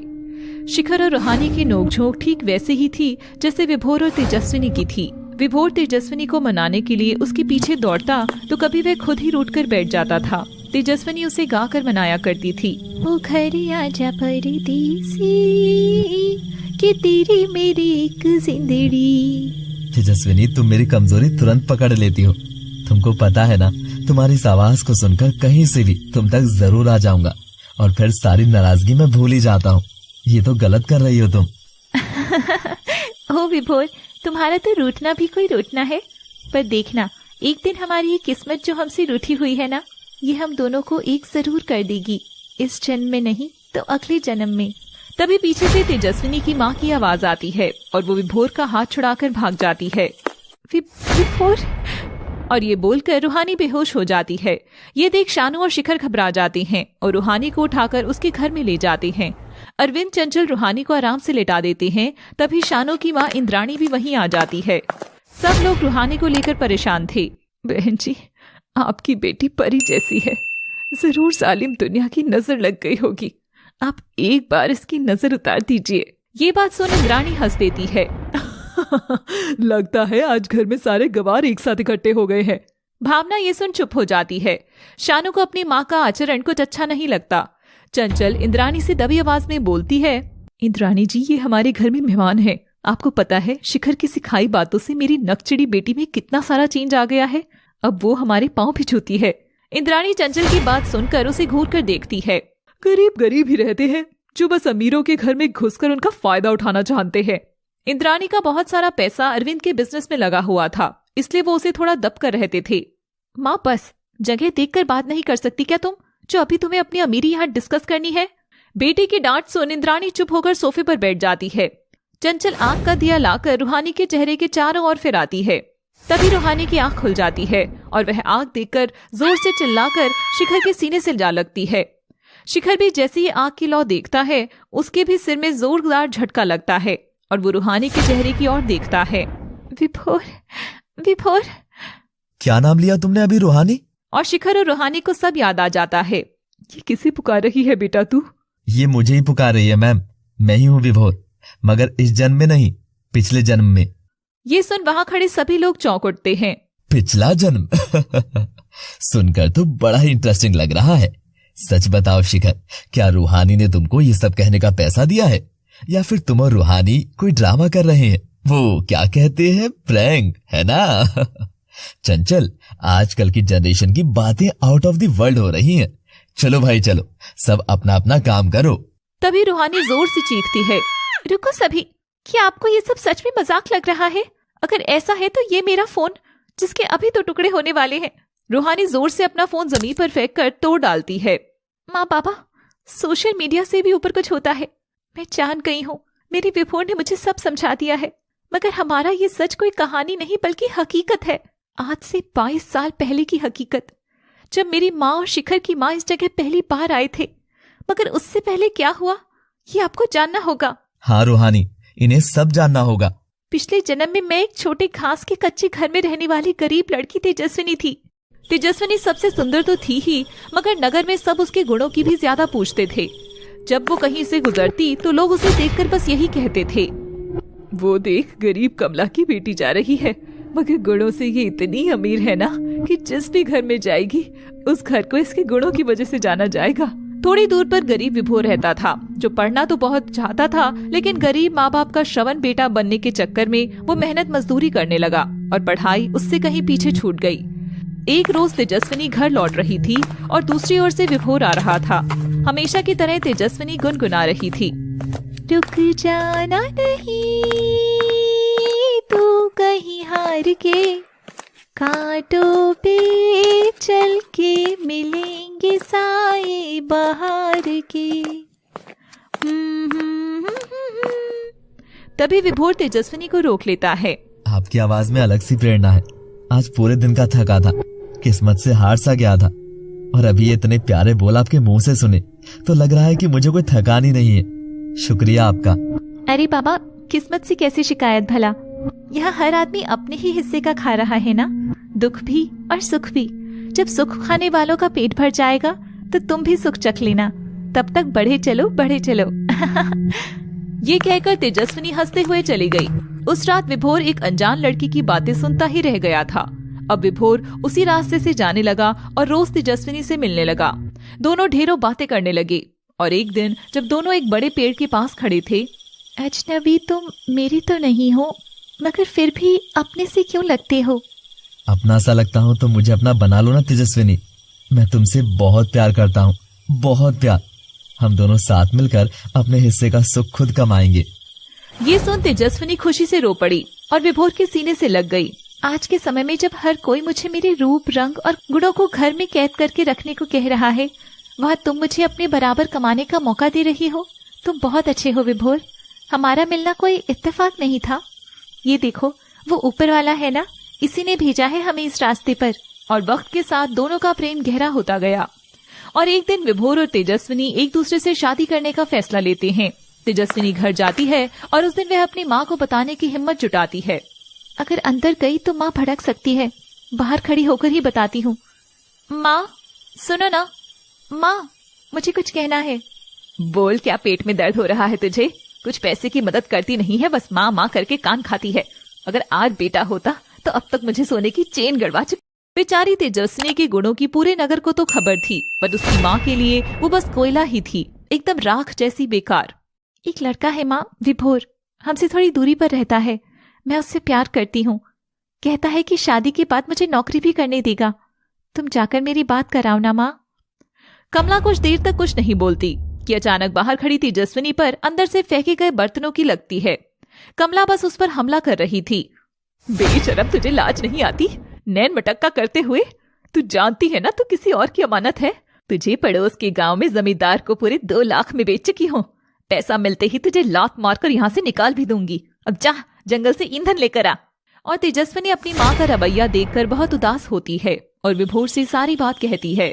विभोर उसे चुप कराता है। मैं करता हूँ कुछ, मगर पहले कल तुम सुबह मुझे यहीं मिलो। तेजस्विनी अगली सुबह उससे वहीं मिलती है और विभोर उसे एक बहुत बड़ा कागज का बॉक्स देता है। ये क्या है विभोर? ये वो कड़ी है तेजस्विनी जो हम दोनों को दूर रहने पर भी हमेशा जोड़ कर रखेगी। और जब तक हम हमेशा के लिए यहाँ से नहीं भाग जाते, तब तक तुम्हें इसे संभाले रखना होगा। दिन बीतते जाते हैं, पर कमला की ज्यादती से तेजस्विनी को कोई आजादी मिलती नजर नहीं आ रही थी। कुछ महीनों तक दोनों छिप छिप कर मिलने लगे और फिर तेजस्विनी की जिंदगी में एक प्यारी बेटी आई, गुड़िया, जो किसकी थी, कैसे हुई, ये किसी को खबर ही नहीं थी। तेजस्विनी अक्सर ही अपने मन की बात सब गुड़िया से कहकर उसकी गोदी में सर रख कर रोती और वो भी रोते हुए अपनी माँ को चुप कराती। बस माँ, एक दिन सब ठीक हो जाएगा, देखना। एक दिन जब तेजस्विनी सब छोड़कर विभोर के साथ भागने गई, तब वह अपनी गुड़िया को घर के पास छिपाकर वहीं भूल आई। उसे ध्यान भी नहीं था कि वह पीछे अपनी बेटी छोड़ आई है। भाग चलो विभोर, भाग चलो माँ, वरना उस जमींदार के साथ मिलकर मुझे ढूंढ लेगी। हाँ तेजस्विनी, चलो हम वहां तक चलेंगे जहाँ तक सड़क हमारे हौसलों से थक नहीं जाती। 1 मिनट, हमारी बेटी कहाँ है? क्या तुम उसे उसी नरक में छोड़ आई? ये सुन तेजस्विनी भी घबरा जाती है और विभोर का हाथ थामकर अपने घर की ओर दौड़ लगाती है। गुड़िया वहीं भूस के ढेर में आराम से सो रही थी कि तभी उसे गर्मी लगने लगी और जैसे ही वो उठती है तो देखती है कि ढेर में किसी ने आग लगा दी है। गुड़िया उसमें फंस चुकी थी और बच्ची घबराकर चिल्लाने लगी, माँ, मामा, माँ बचाओ मुझे, मैं चल रही हूँ, बचाओ। विभोर तेजस्विनी गुड़िया की आवाज सुनकर तुरंत वहाँ पहुँचते हैं तो देखते हैं गुड़िया ढेर के अंदर बैठी है और वहाँ आग लगी पड़ी है। नहीं, मेरी बच्ची, माँ मुझे गोद में ले लो ना, मुझे बहुत दर्द हो रहा है, अब मुझे सोना है माँ। मगर तभी आग पूरे ढेर को जला देती है। विभोर तेजस्विनी बहुत रोते हैं। तभी उनकी नजर ढेर के पास हाथ में मशाल लिए एक लकड़ी पर जाती है। चंद्रिका, ये तुमने क्या किया? चंद्रिका खड़ी होकर मुस्कुरा रही थी। चंद्रिका असल में इस जन्म में जो शानू लड़की थी वही थी, पर आखिर शानू ने पिछले जन्म में ऐसा क्यों किया था? विभोर देखता है कि उस ढेर के पीछे चंद्रिका खड़ी थी जिसके हाथ में मशाल थी। चंद्रिका, इसका मतलब तुमने मेरी बेटी को जिंदा जला डाला? चंद्रिका, ये क्यों किया तुमने? क्या मिला तुमको ये करके? एक मासूम ने अपना जीवन खो दिया, वो माँ माँ पुकारती रह गई और तुमने उसे जिंदा जला डाला। क्यों किया इतना बड़ा पाप तुमने? अरे ओ दोनों नौटंकियों, बंद करो अपना ये तमाशा। मैंने किसी को जिंदा नहीं जलाया। इस ढेर में तुम्हारी कोई बेटी नहीं, बल्कि एक रबड़ की गुड़िया थी। तो कौन सा पाप? रबड़ की गुड़िया जलाने पर भी पुलिस डंडे लगाती है क्या? और चंद्रिका राख में से निकालकर एक आधी जली हुई नकली गुड़िया तेजस्विनी के सामने फेंकती है। उसकी हालत देख दोनों जमीन पर बैठकर विलाप करते हैं। विभोर, हमारी बिटिया नहीं रही। याद है जब पहली बार तुमने इसे मुझे दिया था? जब विभोर तेजस्विनी को कागज का बक्सा देता है तो उसमें से यह रबड़ की गुड़िया निकलती है। अरे ये क्या? तुम तो मुझे एकदम ही बच्चा समझ बैठे हो बाबू। नहीं, तुम्हें नहीं, इसे। ये होगी हमारी अपनी बनाई बेटी। जब भी मैं तुम्हारे साथ नहीं होऊंगा तब तुम इसे अपनी सारी मन की बातें कह डालना। हमारी गुड़िया तुम्हारी हिम्मत बनेगी। और तब से ही उस रबर की गुड़िया को दोनों अपनी काल्पनिक बेटी मान बैठे थे। तेजस्विनी उसी को अपने साथ लेकर सोया करती थी, हर जगह साथ रखती थी, जो सचमुच उसकी बेटी ही बन गई थी। मेरी गुड़िया, तू ना होती तो मेरा क्या होता? मैं इस वीराने में, इस नर्क में घुट कर मर जाती। और अब देख, तू अगर बात कर सकती तो मुझसे कहती कि मामा तुम भी पागल हो। मैं भला क्यों ना होती? मैं तो तुमसे ही बनी हूँ ना माँ, मेरी परी जैसी माँ की गुड़िया बेटी। तेजस्विनी हर समय अपनी गुड़िया को संभाल कर रखती थी, मगर उस दिन बारिश होने से ठीक पहले उसने कमला से डर के मारे अपनी वह गुड़िया उस ढेर में रख दी थी, जो बाद में चंद्रिका ने जला डाली। पर आखिर क्यों चंद्रिका? ओ विभोर, बस भी करो। देखो, मेरा इस गुड़िया से कोई सीधा पंगा नहीं था। वो तो मुझे इस तेजस्विनी की माँ ने करने को बोला तो मैंने जला दिया। मैं तो तुमसे प्यार करती हूँ, पर तुम मेरी ओर देखते क्यों नहीं हो? आखिर ऐसा क्या है इस भिखारिन तेजस्विनी में जो मेरे खानदान और मुझ में नहीं है?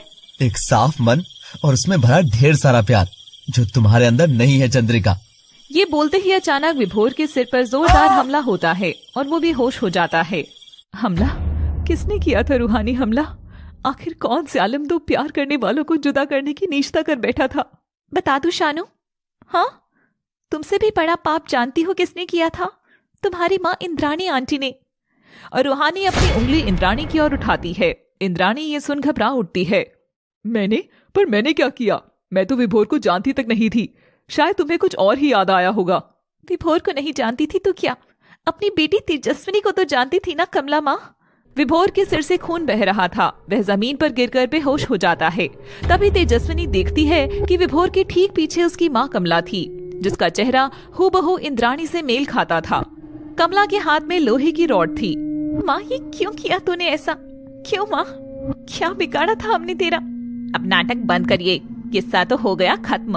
अब चल, जमींदार तेरी नई कहानी लिखेगा। नहीं नहीं, मैं तुम सबके बारे में पुलिस से कहूंगी। मैं बदला लूंगी मेरी गुड़िया और विभोर का। तेजस्विनी जैसे ही उठने लगती है, उसके पीछे भी जोरदार हमला होता है और वह भी जमीन पर जा गिरती है, विभोर के करीब। वो हमला चंद्रिका ने ही किया था। ये क्या कर डाला तूने लड़की? देख बुढ़िया, मुझे विभोर से प्यार था। तूने कहा मदद करेगी, पर अब जब विभोर ही नहीं है तो मैं इस लड़की की वजह से खतरा क्यों उठाऊं? अब तो ये भी खत्म और ये सब माजरा भी। तू भी तेरी जिंदगी जी और मैं भी चली। किस उल्लू से प्यार में फंस गई भाई मैं। और दोनों वहां से जाने लगते हैं। जाते हुए चंद्रिका मशाल फेंकती है, जिससे वहां आग लगने लगती है। विभोर और तेजस्विनी के शरीर में अभी भी प्राण बचे थे। उनमें अभी भी प्रेम बचा था, जो जलती आग में तड़प रहा था। तेजस्विनी! विभोर! दोनों के शरीर का बहता खून एक दूसरे से मिल रहा था। दोनों का रेंगता शरीर एक दूसरे से मिलन की कोशिश कर हर बार हार रहा था। दोनों अपने कांपते खून से सने हाथ एक दूसरे के पास लाकर एक दूसरे को थामते हैं। उनकी आंख से गिर रहा एक एक आंसू मोती उनके प्यार की आखिरी सांस गिन रहा था। हमारे प्यार की कहानी पूरी हो गई तेजस्विनी। नहीं विभोर, ये कहानी अभी खत्म नहीं हुई है। ये हमारा साथ इस मौत तक सीमित नहीं है। हमारा मिलन तो परमात्मा ने लिखा है। ये कहानी फिर से शुरू होगी। ये हमारा साथ जन्म जन्म का है। हम इस जन्म में एक ना हुए तो क्या, मगर हमारी रूहें एक दूसरे को जरूर ढूंढ लेंगी। हाँ तेजस्विनी, हमारी रूहें अगले जन्म में इस प्यार के शिखर को जरूर छुएंगी। और विभोर और तेजस्वी ने एक दूसरे का हाथ थाम आखिरी सांस लेकर एक दूसरे का साथ हर जन्म के लिए नाम कर दिया। आग आसपास के घरों में भी फैल चुकी थी। तभी पास के दो अलग घर से दो औरतें बाहर निकलती हैं, जिनके पेट में बच्चा था। उनमें से एक औरत थी भावना, जो भाविक का हाथ थामकर आग से बचते हुए वहां से गुजर रही थी। दूसरे घर से निकली थी चंचल, जो अरविंद को थामे लड़खड़ाते कदमों से आगे बढ़ रही थी। आग के धुएं में चलते हुए चंचल का पांव जमीन पर पड़ी तेजस्विनी की लाश से टकराता है और उधर भावना विभोर से जा टकराती है। लगता है दम घुटने से बेहोश हो गया। धुएं में कुछ दिखाई भी नहीं दे रहा। इस पर पानी डालती हूँ। अरे भाई, लो पानी पी लो। मगर विभोर तो मर चुका था। उधर चंचल भी तेजस्विनी से टकराकर परेशान हो जाती है। जमीन पर विभोर और तेजस्विनी की लाश थी। लाश के पास पीट करे आग के बीच जलती किस्मत लिए खड़े थे भावना और चंचल, जिनके अंदर इस बार फिर से जन्म लेने वाले थे विभोर और तेजस्विनी। भाग्य विधाता सब पहले से ही जानता है। हम सोचते हैं हम खुद चल रहे हैं, मगर असल में वो ही है जो हम सबको अपनी उंगलियों पर नचाता है। रूहानी और शिखर की ये दास्तां सुन सबकी आंखों में पानी आ गया था। रूहानी, मैं तो जान भी न सकी थी कि उस रात में जिससे टकराई थी वो वही थी जो मेरे ही गर्भ में पल रही थी। शिखर, काश तुझे पानी पिलाने की बजाय मैं बाबा के साथ मिलकर तुझे अस्पताल ले जाती, तो शायद तुम दोनों उसी जन्म में मिल जाते। माँ जी, अगर उस जन्म में मिलना लिखा होता तो आज हम यहाँ ना होते और ना ही आप मेरी माँ होती। मेरी माँ तो वही कमला होती। क्यों इंद्राणी आंटी? इंद्राणी, तो पिछले जन्म में भी ऐसी ही थी, नीच और घटिया। बस इस जन्म में तेरे हाथ पैसा लग गया, बाकी इंद्राणी शर्मिंदा होकर वहां से चुपचाप निकल लेती है। तभी सब मिलकर शानू की ओर देखते हैं। मैंने वो सब जानबूझकर नहीं किया था, पर आप लोग मुझे ऐसे क्यों देख रहे हैं? मुझे तो कुछ याद तक नहीं है कौन विभोर कौन चंद्रिका। मुझे ऐसे मत देखो।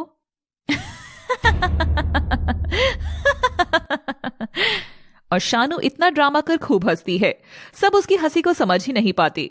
मेरी रूहानी और प्यारी दोस्त शिखर, तुमको क्या लगता है पिछले जन्म की कहानी सिर्फ तुम्ही को याद आई है? नहीं, सबसे पहले मुझे सब याद आ गया था कि मैं कौन थी, रूहानी कौन थी। मैंने जो पाप पिछले जन्म में किया, अब बारी थी उसे ठीक करने की।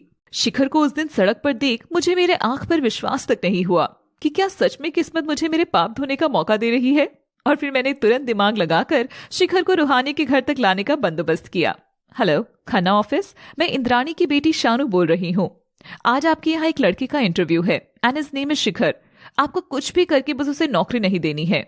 और अब मैं देखती हूँ कि कैसे शिखर रूहानी तक अपने आप नहीं चलकर आएगा। मैंने ही ड्राइवर वाले पोस्ट पर सैलरी अच्छी लिखी ताकि शिखर दौड़ा चला आए। मैं ही दोनों को करीब आने का मौका देती थी, मगर रूहानी का एटीट्यूड सब खेल खराब कर देता। वो एकदम वैसी नकचड़ी हो रही थी जैसे पिछले जन्म में चंद्रिका थी। इसलिए शिखर के करीब जाकर मैंने रूहानी में जलन तक पैदा करी। और देखो, आखिरकार मेरी मेहनत रंग लाई। शानू, ये सब? मेरी दोस्त, पिछले जन्म के गुनाह के बोझ को चाहकर भी पूरी उम्र लगाकर भी ढो नहीं सकती थी, लेकिन तुम दोनों को मिलाकर इस प्यार को नया जन्म तो दे सकती थी। और रूहानी और शिखर अपनी प्यारी दोस्त शानू के गले लगते हैं। पूरा परिवार एक दूसरे से मिलता है और चंचल, अरविंद भी शिखर को अपना लेते हैं। अब बस फटाफट दोनों की शादी कर देनी चाहिए ताकि हमारी नालायक बेटी भावना जी के घर जाकर काम काज सीखे। हाँ, और शिखर मेरा बेटा बनकर मेरे काम में हाथ बटाए। तभी रूहानी की भाभी रंजना अपना बैग पैक करके नीचे आती है। शिखर, मैंने जो तुम्हारे साथ किया उसके बाद किस्मत ने मुझे अपने आप ही सजा दे दी। जिस दौलत के लिए रूहानी के भाई से शादी की, वो मुझे किसी और के लिए छोड़कर विदेश चला गया। और अब मेरा भी समय हो गया है तुम्हारी जिंदगी और इस घर से जाने का। Have a happy and well deserving life.